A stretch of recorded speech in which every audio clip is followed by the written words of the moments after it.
বিশ্বের অন্যতম সুন্দর একটি দেশ জাপান। নগর জীবনের বাইরে গেলে আপনি পাবেন শান্ত মন্দির, পাহাড়, লেক আর চেরি ফুলের নরম সৌন্দর্য।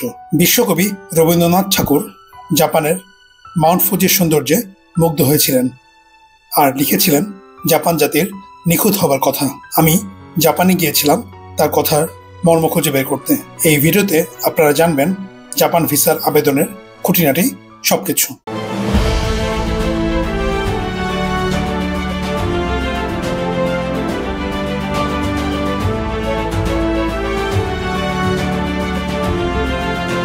হ্যালো এভরিওয়ান, কেমন আছেন সবাই?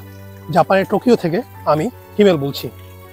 এই ভিডিও থেকে আপনারা জানতে পারবেন জাপানের ভিসার খুঁটিনাটি সকল কিছু। জাপানের কত প্রকারের ভিসা আছে, এই ভিসাগুলো অ্যাপ্লাই করতে আপনার কী কী ডকুমেন্ট প্রয়োজন, জাপানের ভিসা আবেদন করতে কত টাকা লাগে এবং আপনি কিভাবে নিজে নিজে জাপানের ভিসা অ্যাপ্লাই করতে পারবেন, তার সকল কিছু আপনি জানতে পারবেন এই ভিডিওতে।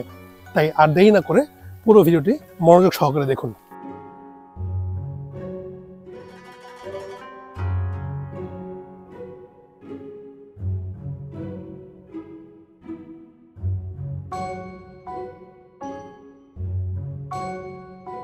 জাপানে অনেক ধরনের ভিসা আছে, তবে আমি এখানে মূলত 8টি ভিসার কথা বলবো যা আপনাদের প্রয়োজনের সাথে আশা করি মিলে যাবে। প্রথমে হচ্ছে বিজনেস ভিসা, তারপরে sightseeing visa, training visa, study visa, relatives visit visa, spouse visa, transit visa এবং ওয়ার্ক ভিসা। মূলত বাংলাদেশ থেকে যারা জাপানে আসে তাদের ভিসা আবেদনের কারণ এই 8টির মধ্যেই পড়ে যায়। বেশিরভাগ মানুষই এখানে আইদার সাইটসিইং, বিজনেস কিংবা কাজের জন্য আসে।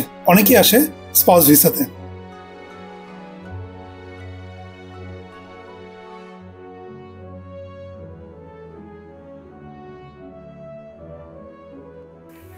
তবে এই ভিডিওতে আমি আপনাদেরকে মূলত শর্ট টার্ম ভিসা এবং সাইটসিইং ভিসা সম্পর্কে বলবো। জাপানে যারা ঘুরতে আসে বা ট্যুরিস্ট ভিসার জন্য আসে সেই ভিসাটার নাম হচ্ছে সাইটসিইং ভিসা। আর যারা বিভিন্ন প্রকারের ট্রেনিং করতে আসে তাদেরকে আইদার ট্রেনিং ভিসা কিংবা শর্ট টার্ম ভিসার জন্য অ্যাপ্লিকেশন করতে হয়।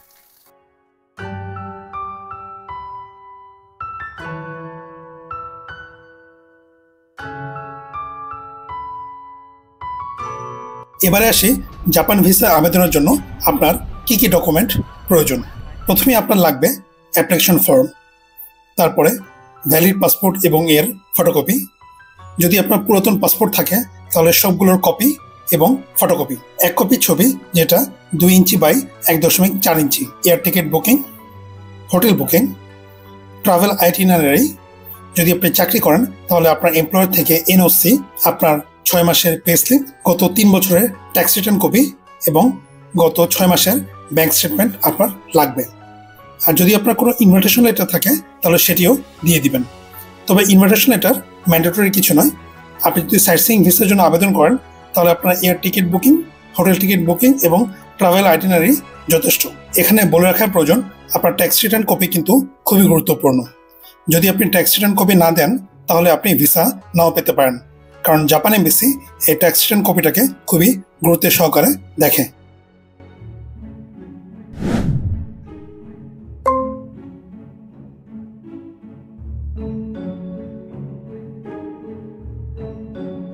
জাপানের ভিসা আবেদনের জন্য আপনাকে প্রথমেই ইন্টারভিউ অ্যাপয়েন্টমেন্ট নিতে হবে। এই ইন্টারভিউ অ্যাপয়েন্টমেন্ট নেওয়ার জন্য আপনাকে জাপান এমবেসির ওয়েবসাইটে একটি প্রেসক্রাইবড এক্সেল ফরম্যাট আছে। সেই ফরম্যাটটি ডাউনলোড করে সেখানে সকল ইনফরমেশন দেওয়ার পরে আপনাকে নিচের মেইলে পাঠাতে হবে। ফিরতি মেইলে তারা আপনাকে ইন্টারভিউ অ্যাপয়েন্টমেন্টের ডেট এবং টাইম জানিয়ে দেবে। সাধারণত জাপান এমবেসির ইন্টারভিউ অ্যাপয়েন্টমেন্ট সকাল 9টা থেকে 11টার মধ্যেই হয়ে থাকে।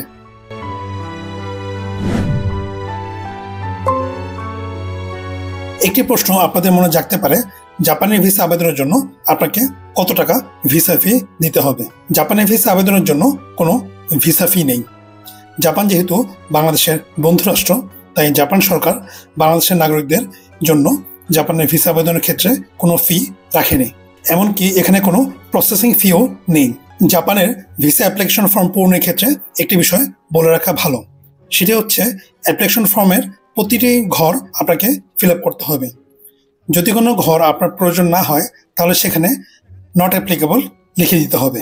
জাপানের ভিসা আবেদনের ফর্মটি আপনি চাইলে হাতে লিখে দিতে পারেন কিংবা কম্পিউটারে কম্পোজ করেও দিতে পারেন। তবে আমার মতে কম্পিউটারে কম্পোজ করে দেওয়াটাই ভালো, কারণ এতে একটি প্রফেশনাল লুক আসে।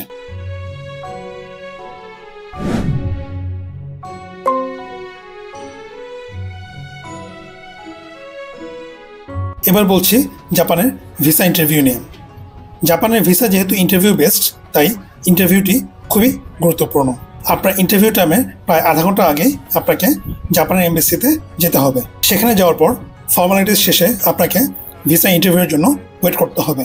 জাপানের ভিসা ইন্টারভিউ দেওয়ার সময় আপনাকে ফর্মাল ড্রেসে যাওয়াই ভালো। ছেলেরা চাইলে স্যুট পরতে পারেন, আর মেয়েরা যে কোনো ফর্মাল পোশাক পরতে পারেন। ভিসা ইন্টারভিউর সময় ইন্টারভিউয়ার আপনার প্রতিটি ডকুমেন্ট খুঁটিয়ে খুঁটিয়ে দেখবে এবং আপনাকে বিভিন্ন ধরনের প্রশ্ন করবে।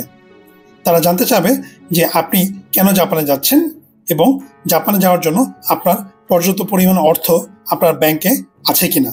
আর জাপানের কোনো অর্গানাইজেশন যদি আপনার ট্রিপটি স্পন্সর করে থাকে তাহলে সেই সংক্রান্ত সকল কাগজপত্র আপনাকে দিতে হবে।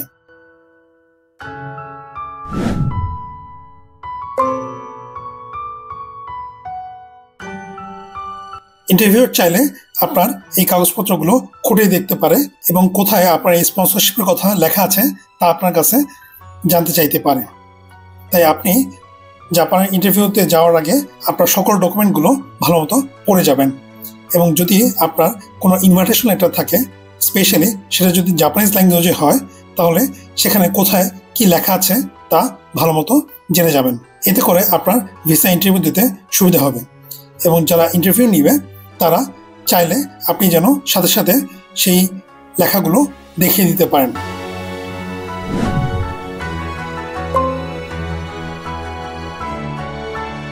জাপানের ভিসা ইন্টারভিউ নেওয়ার সময় ইন্টারভিউয়ার চাইলে আপনাকে কিছু সাপ্লিমেন্টারি ডকুমেন্ট চাইতে পারেন। এটা ইন্টারভিউয়ারের মর্জি অনুযায়ী তারা চাইলে যে কোনো ধরনের ডকুমেন্টই চাইতে পারেন। যেমন আমি অনেকেই দেখেছি তাদের ফ্যামিলি ট্রি বানিয়ে নিয়ে আসতে।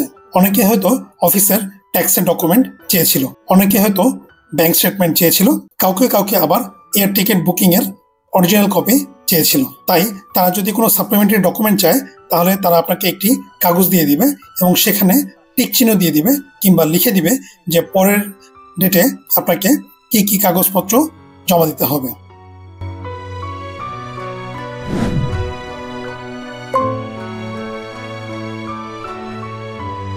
যদি আপনাকে কোনো সাপ্লিমেন্টারি ডকুমেন্ট চায় তাহলে পরের ডেটে আপনি সেই কাগজগুলো জমা দিবেন। আর যদি কোনো সাপ্লিমেন্টারি ডকুমেন্ট না চায় তাহলে তারা আপনাকে একটি পাসপোর্ট ডেলিভারি ডেট দিয়ে দিবে। এরপরে আপনি সেই পাসপোর্ট ডেলিভারি ডেটে গিয়ে আপনার পাসপোর্টটি নিয়ে আসবেন। সাধারণত জাপান এমবেসিতে পাসপোর্ট ডেলিভারি দুপুর 2টা থেকে 3টার মধ্যে হয়ে থাকে।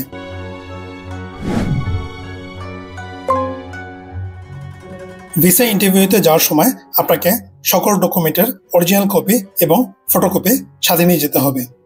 মনে রাখবেন সমস্ত ফটোকপি আপনাকে নোটারাইজ করে দিতে হবে।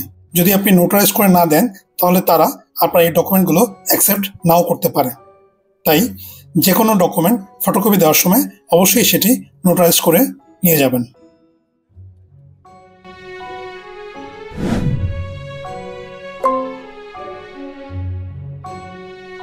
জাপান ভিসার আবেদনের এই ভিডিওটি আপনাদের কেমন লাগলো তা কমেন্ট করে জানাবেন। জাপান ভিসা আবেদন সংক্রান্ত যদি আপনাদের কোনো প্রশ্ন থাকে তাহলে তা কমেন্ট করে জানাতে পারেন। আমি চেষ্টা করব আপনাদের প্রশ্নের উত্তর দেওয়ার। ভিডিওতে যদি কোনো কনফিউশন থাকে তাহলে এই ভিডিওটি আরও কয়েকবার দেখুন। আশা করি আপনাদের কনফিউশনগুলো দূর হয়ে যাবে। ভিডিওটি ভালো লাগলে লাইক দিন, ফ্রেন্ডস এবং ফ্যামিলির মাঝে শেয়ার করুন এবং সাবস্ক্রাইব করতে ভুলবেন না। আশা করছি এই ভিডিওটি দেখার পর আপনারা সবাই নিজে নিজেই জাপান ভিসার আবেদন করতে পারবেন।